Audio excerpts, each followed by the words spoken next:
शुरुआत हो चुकी है, बस आप डटे रहना और अपनी हिम्मत को, अपने पराक्रम को, अपने साहस को आप बरकरार रखना, क्योंकि बहुत जल्द और बहुत नजदीक वो समय आ चुका है जहां आपकी जीवन करवट लेने वाले हैं। जहां 23 अगस्त के दिन देवगुरु बृहस्पति नक्षत्र परिवर्तन करके खुद के नक्षत्र यानी पुनर्वसु नक्षत्र में विराजमान हो चुके हैं, जो कि पहले आद्रा नक्षत्र में थे, यानी जो कि आद्रा नक्षत्र के स्वामी राहुदेव महाराज माने जाते हैं, मायावी ग्रह माने जाते हैं, जो कि आपके सपोर्टिंग ग्रह, फाइनेंशियल मंत्री और वित्त मंत्री भी हैं। हम बात कर रहे हैं कुंभ राशि के बारे में, क्योंकि चंद्र ग्रहण के दिन से आपकी जीवन की शुरुआत हो चुकी है, आपके भाग और आपकी किस्मत के दरवाजे खुलने आरंभ हो चुके हैं। लेकिन यदि आप अभी हिम्मत हार दिए और धैर्य हार दिए तो सारे किए गए कार्यों पे पानी फिर जाएंगे और अपने जीवन में असफल हो जाएंगे और आपको सफलता नहीं मिलेगी। दोस्तों, जब भी व्यक्ति कोई जीवन में आगे बढ़ते रहते हैं और जब जीवन में असफल हो जाते हैं, उन्हें कामयाबी नहीं मिल रही होती है, तो व्यक्ति आधे रास्ते से घूम करके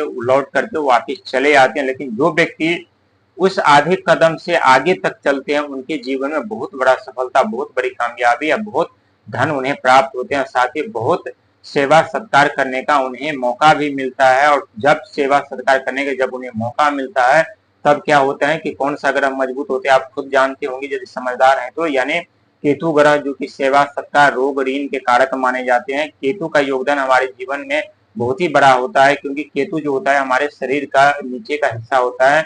जब हमारे आंखों के सामने हमारा धन मान सम्मान पद प्रतिष्ठा हर एक चीज चले जाए, तो एक ही चीज बचता है, वो हमारा शरीर। और उस शरीर से यदि हम दिन रात संघर्ष मेहनत करते हैं, परिश्रम करते हैं, समय कितने भी कठिन क्यों न हो, समय से हम चुनौतियों का सामना करते हैं, चुनौतियों से हम लड़ते हैं, तो जरूर हमें सपोर्ट मिलता है। क्योंकि जब भी व्यक्ति दुख दर्द समस्या में पड़ते हैं तो मात्र एक ही ग्रह उनका साथ खड़ा होता है, बाकी 8 के 8 ग्रह साथ छोड़ देते हैं, और वो ग्रह केतु होता है। लेकिन हम केतु की बात क्यों कर रहे हैं और राहु की बात क्यों कर रहे हैं, ये भी हम आपको बताएंगे और समझाएंगे। क्योंकि चंद्र ग्रहण लगने जा रहा है 7 तारीख से। 7 तारीख के दिन जब चंद्र ग्रहण लगेगा तो 7 अंक किसका होता है? केतु का अंक माना जाता है अंक ज्योतिष में, और केतु सेवा सत्ता रोग ऋण के कारक माने जाते हैं। लेकिन जब चंद्र ग्रहण लगेगा तो उस समय 2 ग्रह एक्टिव हो जाएंगे, पहला राहु और दूसरा केतु। और देवगुरु बृहस्पति यानी 13 अगस्त के दिन जो नक्षत्र परिवर्तन करके खुद के राशि में खुद के नक्षत्र में विराजमान हो चुके हैं, और वहां से आपके ऊपर दृष्टि बनी, पुनर्वसु नक्षत्र से आपके ऊपर दृष्टि बनेगी। और दृष्टि बनने के कारण जो है राहुदेव महाराज नक्षत्र ये भी परिवर्तन करेंगे, और ये नक्षत्र परिवर्तन करके कहाँ जाएंगे? तो देवगुरु बृहस्पति के नक्षत्र में प्रवेश करेंगे।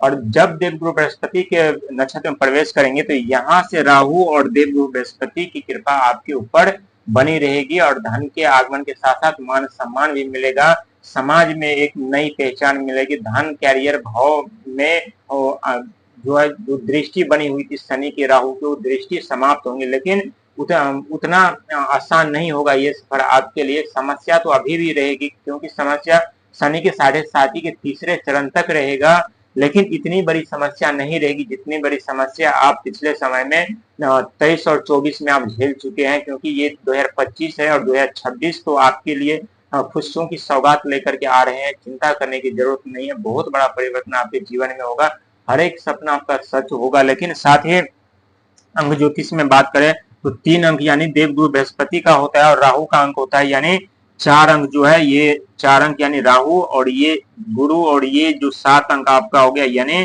केतु का। यानी दोस्तों तीनों ग्रह हमारे जीवन में बहुत ही महत्वपूर्ण माने जाते हैं। इन तीनों ग्रह की सुई के नोक बराबर भी दृष्टि हमारे ऊपर पड़ जाते हैं तो हमारे बिजनेस, व्यापार, कैरियर, धन, मान सम्मान, पद प्रतिष्ठा, शिक्षा, ज्ञान सब समाप्त कर देते हैं। हमारी बुद्धि सही दिशा में कार्य नहीं करते, हम सोचते कुछ है होता कुछ है, करते कुछ है होता कुछ है। लेकिन जब इन्हीं तीनों ग्रह की दृष्टि हमारे ऊपर पड़ते हैं तो हमारे जीवन में हम जो सोचते हैं वो हम कर पाते, अपने जीवन में आगे बढ़ पाते। क्योंकि शनि की 7.5 जब आपके ऊपर आरंभ हुआ था 2020 में, तो आपके साथ सारे कार्य बन रहे थे, सारी सफलता आपको मिला था, आपके भाग के दरवाजे खुल चुके थे, आप सफलता की राहों पे निकल चुके थे, आप सफलता पे सफलता पाते हुए जा रहे थे, आप ऊंचाइयों की सीढ़ी पे जा रहे थे। लेकिन जब आपके ऊपर शनि की 7.5 का दूसरा चरण आरंभ हुआ तो सीधा हीरो से आप जीरो यानी स्वर्ग से आप नरक की तरफ आप आ गए। सीधा ऊंचाइयों से नीचे गिर पड़े। लेकिन दोस्तों चिंता करने की जरूरत नहीं। कहते हैं यदि एक पहाड़ से दूसरे पहाड़ पर, ये दो पहाड़ है, ये छोटा पहाड़, ये बड़ा पहाड़, यदि आप यहाँ से नीचे आए हैं तो समझ लीजिए कि यहाँ बहुत बड़ा पहाड़ पे आप जाने वाले हैं, बहुत बड़ी ऊंचाइयों पे जाने वाले हैं। क्योंकि यदि आप किसी छोटे पहाड़ पे आप हैं और उससे बड़ी पहाड़ पे आप जाना चाहते हैं, तो इसके लिए आपको नीचे आना पड़ेगा। और ये स्वाभाविक है कि जब तक आप नीचे नहीं आएंगे तब तक पहाड़ से पहाड़ आप छलांग नहीं लगा सकते। उस पहाड़ पे जाने के लिए आपको नीचे आना पड़ेगा।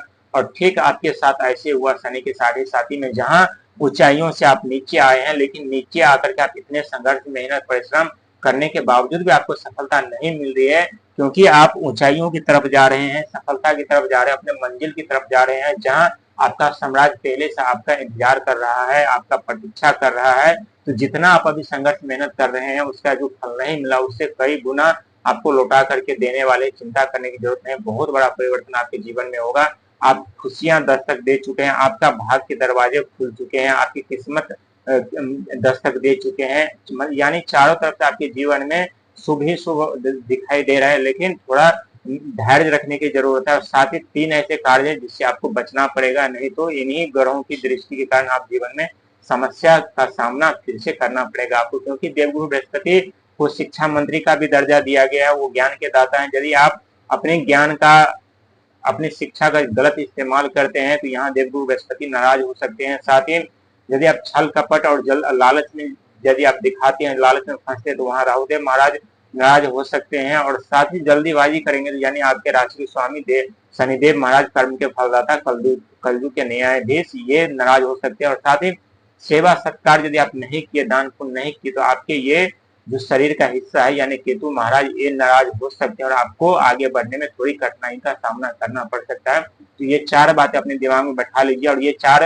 कार्य करने में हमें कोई पैसा नहीं लगता, बस फ्री में होता है। बस हमारे ऊपर निर्भर करता है कि हम करें न करें। यदि कर लिए तो समझ लीजिए कि आपको सफलता पाने से कोई नहीं रोक सकता, आपको आगे बढ़ने से कोई नहीं रोक सकता, आपको अपने जीवन में अपने सपने साकार करने से कोई नहीं रोक सकता।